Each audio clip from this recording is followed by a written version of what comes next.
My pregnancy was a very long 9 months. I don't feel that I was very prepared at all. Um, I think I did a lot of antenatal classes because they were prepared, they were given to us.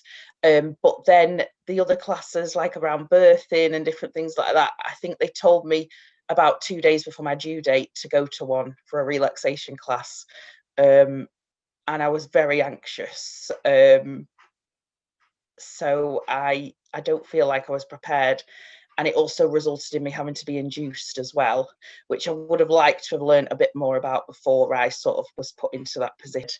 But then around 6 months I started to realize that I was quite pregnant and that this was like a really precious life to me that was growing inside me. And I knew then, I was like, I became quite a maybe an over anxious pregnant lady then, because I just wanted to make sure that he arrived safely, and that I would be able to care for him and I'd be safe as well, which suddenly changed. And I suddenly realised that when I got closer to having him, that it might not be as safe for him. We might not have a safe arrival and things. So that was quite difficult. Before he was due, I ended up in hospital, because my blood pressure had gone up and they thought there was a protein in my urine. So they sent me in. And I had I ended up being kept in hospital, but nobody came to me. They just sort of left me in a bay on my own, and I didn't see anybody for about 4 hours. So I remember phoning my partner, and he phoned the ward to say, she's supposed to be being monitored, could somebody check on her? And they were just really, really awful. And I wish I hadn't asked for that, because I felt then that I was the burden, and maybe I shouldn't have really complained, but I just was aware that I was supposed to be in there to be monitored with my blood pressure, and nobody had come to see me for like 4 hours. So, but obviously now that I've read around things, it was quite normal, some of the things that were going on for me with the higher blood pressure. And obviously I had a raised BMI, which is obviously always going to be a risk as well. So I felt as though because I had this raised BMI, it was my fault, that with the blood pressure and things, and they sort of were quite open to make me feel that way. And when you're that far pregnant, you sort of realize, I can't suddenly change this now. I can't, go back 9 months and not be have a higher BMI. So it was, yeah, bit scary, really daunting, because then they start throwing all the risks at you that maybe I didn't have further along, like earlier on in the pregnancy, the risks that weren't told to me as such. Because I'd never been pregnant before and it was a surprise, I probably hadn't read things up as much. And I didn't have many friends at the time that had had children either, so it wasn't really something I could talk to about with lots of people. So yeah, I think I just like plodded along with all these worries going on in my head. So in hospital, with the high blood pressure, and I did ask for them to like come to me after my partner had made the phone call. They came to me and basically said, like, can you not hear that there's women giving birth on this ward? And I was like, yes, yeah. And I just felt bad then. I didn't dare ask. It was like I wasn't allowed to ask, and there was people that were suffering, or people that needed their care more than me. So that sort of continued until I went go into the labour, and then I was pretty much in the same position where I still didn't dare ask a question to anybody, or sort of say, I'm a bit scared. I've never done this before. I don't know. I just felt like anything that I was concerned about, it was like, here she is moaning, I don't know.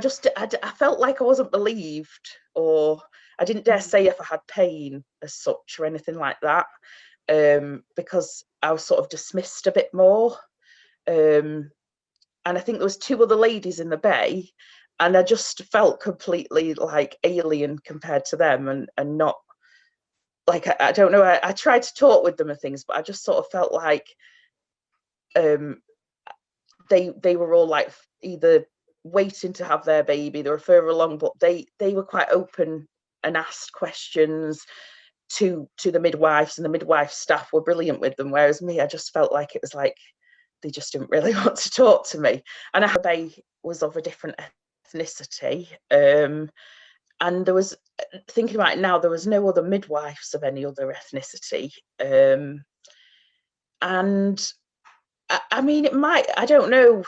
I know that sometimes we are judged as like, we sometimes are more dramatic about pain because that's been documented in some things. So I suppose sometimes they just thought, oh, she's moaning, or maybe they thought, well, it's a woman who's got high blood pressure because of your eyes higher. Sometimes I think because there's lots of stereotypes that are sometimes put towards ethnic minorities, that maybe that's what was the problem in the trust that I had my little boy in. So I don't know, that's what I like to think, that maybe they were just stereotyping, but I just think everyone deserves like individual care, because you know, everybody's so different. We can't all be like, we can't say, you know, she's going to be really dramatic, she's going to lie about her pain or anything like that. But that's how I felt. Yeah. And just like, I felt as though I had more examinations than lots of other people. So in the night, I felt like they'd come and wake me up, and I'd feel like a bit like, oh, why me again? And sometimes it's just things like that you sort of thought, I just never felt calm or comfortable being in the hospital on my own, really. I'm scared of, is this normal? But it just got to the point where you were a little bit scared. You had to just trust everything they were telling you.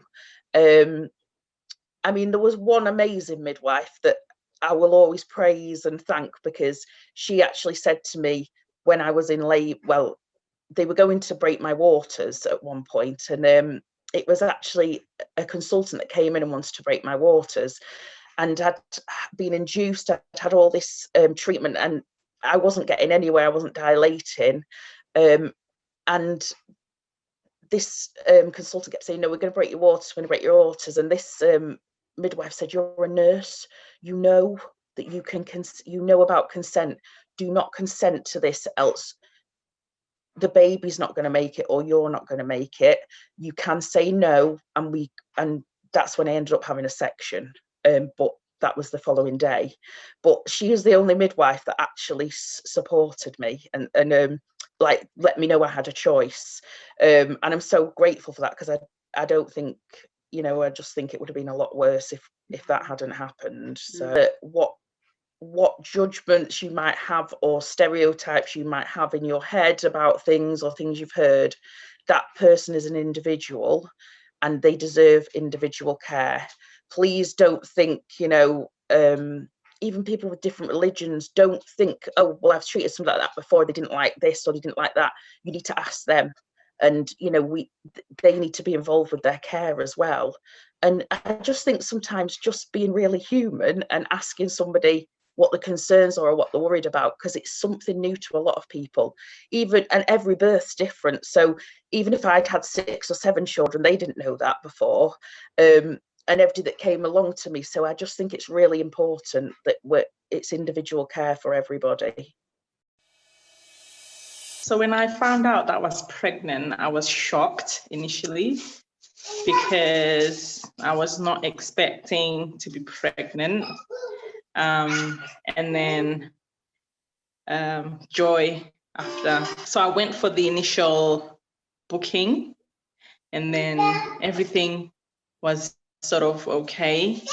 And then I was just expecting, like, you know, any mom just to sort of get the support of, I mean, the sort of care, you know, during pregnancy and stuff. And then, yeah, things didn't quite go as I was expecting. And for example, I didn't expect, or I didn't know that I could have a baby so early, because at the booking it was, oh, when you're 40 weeks pregnant, or when you're, you know, when you reach full term and stuff like that. So, and I was panicking, and I woke my mom up and I said, oh, Mom, I'm bleeding. I think something's wrong. String me, they said, we can't discharge you because there's a chance that the baby might be coming, because we're not really happy with the baby's heart rate and stuff. So we need to monitor you initially, is what they said, gonna happen. And so the consultant, when she checked me again, she just pressed the emergency button and said, and called the other consultants to come into the room. So they said, oh, she needs to have an emergency C-section. And then the other consultant was like, no, we've not got time. She just has to push now, because there's a risk of, if we delay it any further, preparing her for a C-section. And then, they just said, you need to start pushing because baby's head is almost out. And then, the next thing, I don't even know what happened. I just saw the baby on the bed and baby crying. And the baby was so, so, so small.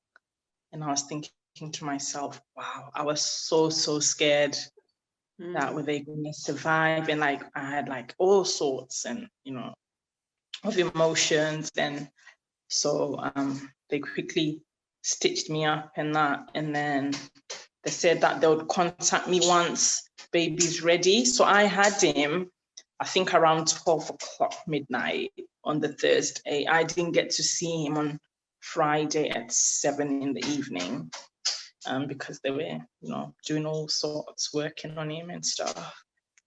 So by the time I went there, I was so sick because I didn't realize that when I was complaining of these cramps, because I said to the midwife, I think something snapped inside me. I didn't realize at the time that it was my placenta that had actually ruptured. So I had placenta abruption when I was in hospital, and it was the worst thing ever. I think I was so stressed out because I had like these group of youths that were just hanging around my my flat, and they would come and like start smoking and doing drugs. The police, they asked me to like take pictures and videos and send it to housing. So I'd be passed on from housing, and then housing would be saying, no, that's not our responsibility. For quite a long time, they stole my card that I had, and then the police recovered it after a few months, and they bent communication between the staff. I'll give an example of when I had the placenta abruption, and then so there was talks of me going into theatre for, I think, vacuum it's called. I'm not too sure with these medical terms, but anyway, to remove basically, what was left of the placenta. And then they said that, okay, she's gonna go into theatre, and that was it. So they said, now so one of the nurses came in and said, oh, you're nil by mouth now till tomorrow. You can't eat anything, you can't drink anything.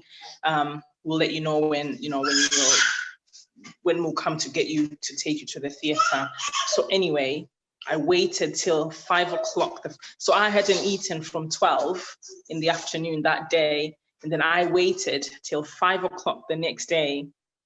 Nobody told me anything, that they decided to cancel the operation. And I was just, and because I was so emotional, going through all sorts, thinking about, is my baby going to survive? And they didn't tell me anything. They didn't like sort of keep me informed of what was going on. And I just felt like I'm just on my own, because nobody would come and say, okay, this is what's going to happen now. Or they'll just ring me downstairs and say, oh, we need milk for baby. And that's it. So I would have to, and I'm in so much pain, and then I had to, no energy at all. I had to pump this milk for baby and express milk for baby. And so I just think that they need to better communicate when it comes to, like, I think for the first month or so, if that. And then they said, at the moment we can't come out because of COVID, and we're just giving priority to those people that actually need, and I said, but it's just me, and I've got this 1 kilo baby, and he was so tiny even after we got discharged. And I did raise my concerns at the hospital. I said, I don't feel confident taking such a tiny baby at home. So for them, it's when he hits a certain visitor until I don't even remember. But I sent her a text at one point and I said, I've not even heard from you. I don't even know what's going on. Am I doing the right thing? Raising baby, feeding him, and his weight, I didn't even know, like, you know, if he was growing. And so anyway, they came and weighed him and things sort of improved, but I think they could have still done a lot better, because that I got in there, I had like people that were next door to me, and you could see that the treatment is different. You just left there, but you have like nurses coming in and out of the other room. I've got one nurse that said to me, you need to file a complaint. She said, please don't bring my name into it, and you know, but you need to file a complaint. So this is when the head of midwifery, yeah, midwifery, I think, yeah, that's when she now came in. But if it wasn't for that, she wouldn't have come in. So that, to me, that says a lot. Starting a family is a really exciting time. So when you find out you're pregnant, it's you know, you're excited, you're looking forward to the future and, you know, what lies ahead. Just excited to be pregnant and to be you know, starting that journey of growing a family. As the pregnancy went on, I think it's quite normal to feel a bit anxious, and I think, you know, you do have those thoughts and concerns. I think particularly as a doctor, you're aware of the potential risks associated with pregnancy, and I think that was something that was highlighted for me because of my family history, that I was a bit more maybe on edge during the pregnancy. My mother had a brain hemorrhage 2 weeks after giving birth to my younger sister. So she had very raised blood pressure that came quite out of the blue.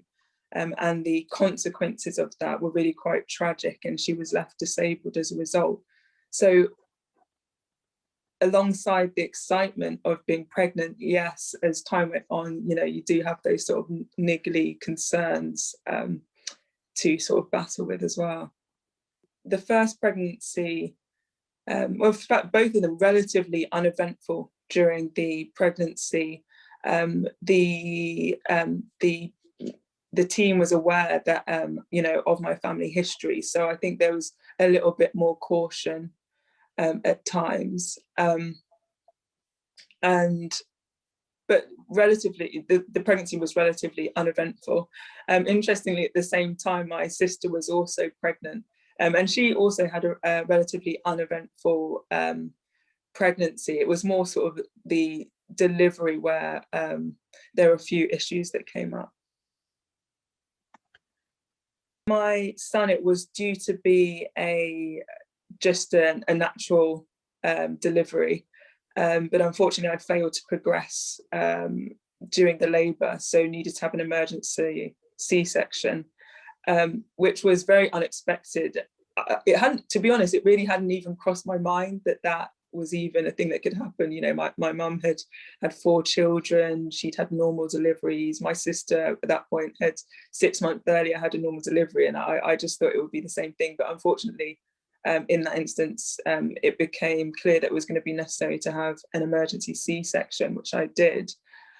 And then I think it was sort of day 2 post-op, I sort of collapsed, and unfortunately my blood pressure shot up at that point, and I just had to have a lot of investigations, and I was admitted into the intensive care in the maternity unit, where I stayed for several days while I was investigated, and eventually my blood pressure was brought under control with medication. I was discharged home, but obviously in that initial period, the first couple of weeks, you have a lot of input from the the midwife comes and visits, and they were just sort of monitoring my blood pressure, and it did actually end up going high again. I ended up being readmitted into hospital, so it was quite a rocky time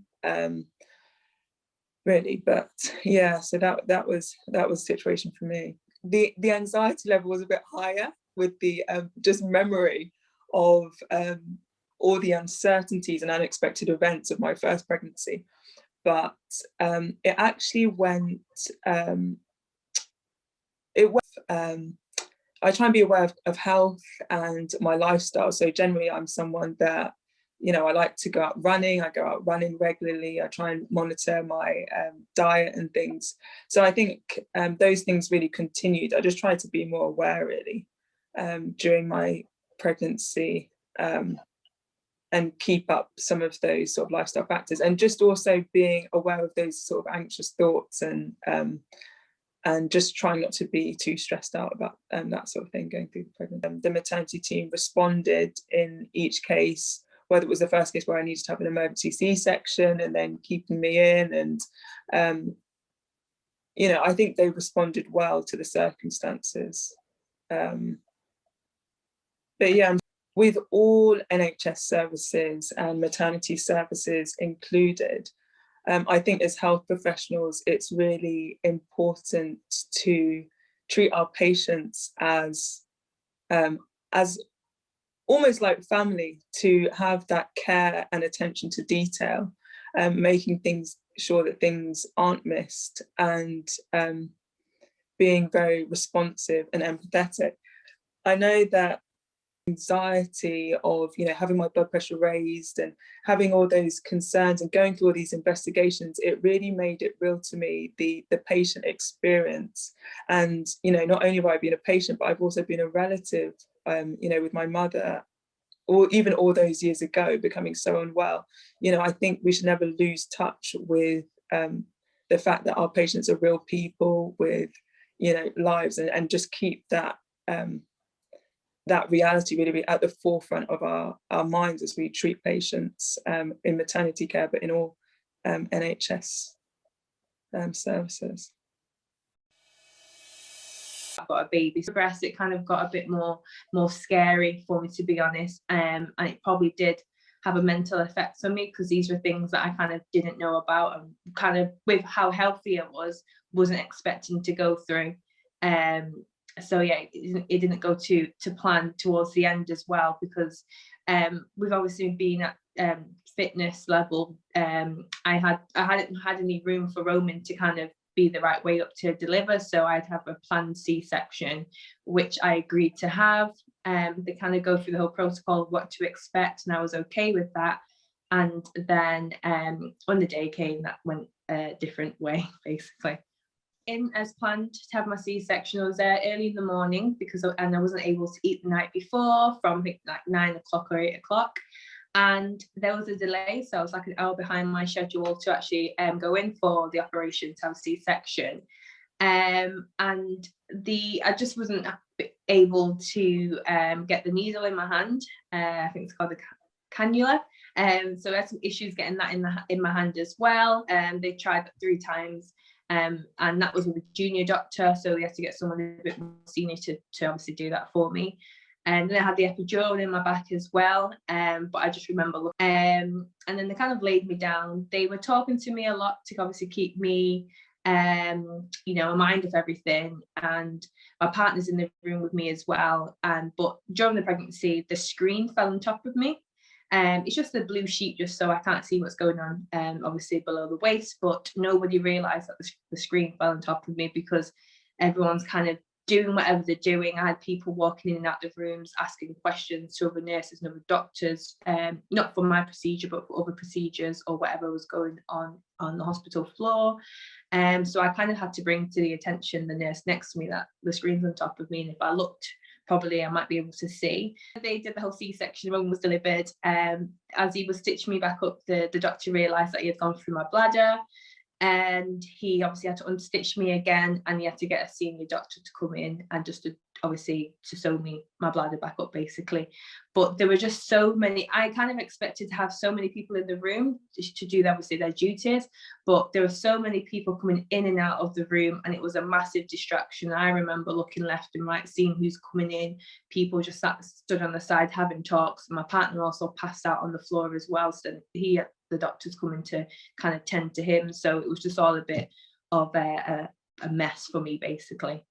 There was a lot that went wrong, that then they had to call in senior doctors to rectify that problem. So I think based on this being my first child, and obviously the complications I had prior to leading up to this, I maybe should have had senior doctors from the beginning, as opposed to kind of being a guinea pig for people to kind of develop and work on in a way. Children, but after that ordeal, I definitely wouldn't have children. Roman's obviously the biggest blessing because of just everything that we went through. And I actually watched a documentary last night about C-section as well, where unfortunately the lady passed away from it. So for me, it's just a big life risk, and I felt like that was the biggest risk of my life, and I don't think I would want to have children anymore because I'm scared to have children. Because of it, and it's also had a massive damp on my relationship with my partner, because we're just not really physical, because I'm just kind of scared of the whole C-section and getting pregnant again. So it has had a massive toll on my mental health.